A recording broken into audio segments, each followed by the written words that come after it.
सरकारवर वाढला दबाव. EPF 95 आंदोलन उग्र. 7,500 रुपये पेन्शनची मागणी जोरात.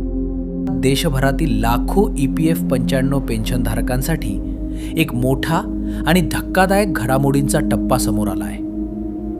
किमान पेन्शन 7,500 रुपये आणि महागाई भत्त्याच्या मागणीवरून आता आंदोलन निर्णायक वळणावर पोहोचले. उत्तराखंडमध्ये झालेल्या EPF 95 राष्ट्रीय संघर्ष समितीच्या बैठकीत एक स्पष्ट आणि कठोर इशारा देण्यात आला. जर सरकारनं तातडीनं निर्णय घेतला नाही तर आंदोलन देशव्यापी स्तरावर अधिक तीव्र केले जाईल. ही केवळ मागणी नाही, हा लाखो निवृत्त कर्मचाऱ्यांच्या सन्मानाचा प्रश्न बनलाय. बैठकीत सरकारवर गंभीर आरोप करण्यात आले की सामाजिक सुरक्षेच्या नावाखाली वर्षानुवर्ष फक्त आश्वासनं दिली गेली, पण प्रत्यक्षात पेन्शनधारकांना दिलासा देणारा कोणताही ठोस निर्णय झाला नाही.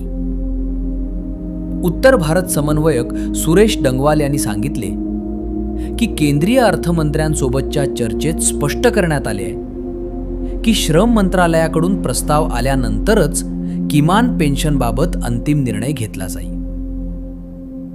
पण हा प्रतिसाद पेन्शनर्ससाठी पुरेसा नाही, कारण देशभरातील सुमारे 72 लाख EPF 95 पेन्शनधारक अनेक वर्षांपासून न्यायाची वाट पाहत आहेत.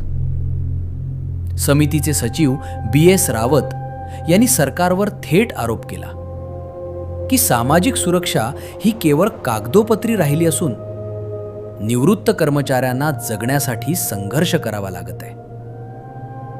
बैठकीत संसदेत विशेष अधिवेशन बोलावून किमान पेन्शनचा प्रस्ताव मंजूर करण्याची मागणी करण्यात आली. यासोबतच आगामी काळात मोठ्या प्रमाणावर आंदोलन, मोर्चे आणि निदर्शनं करण्याचा निर्धार व्यक्त करण्यात आला. आणि सर्वात मोठा इशारा, जर सरकारनं तातडीनं निर्णय घेतला नाही तर निवृत्त कर्मचारी आगामी निवडणुकांमध्ये मोठा राजकीय संदेश देऊ शकतात.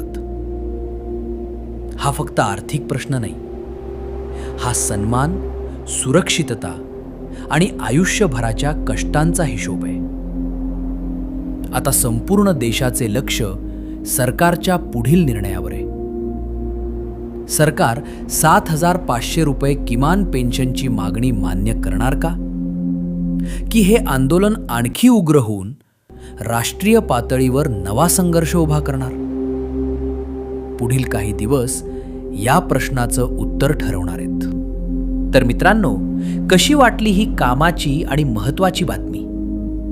जर बातमी कामाची आणि महत्त्वाची वाटली असेल, त्या व्हिडिओला लाईक करून आपल्या मित्रपरिवारसोबत नक्की शेअर करा.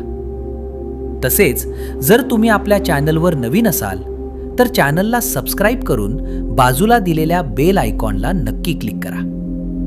व्हिडिओ बघितल्याबद्दल खूप खूप धन्यवाद.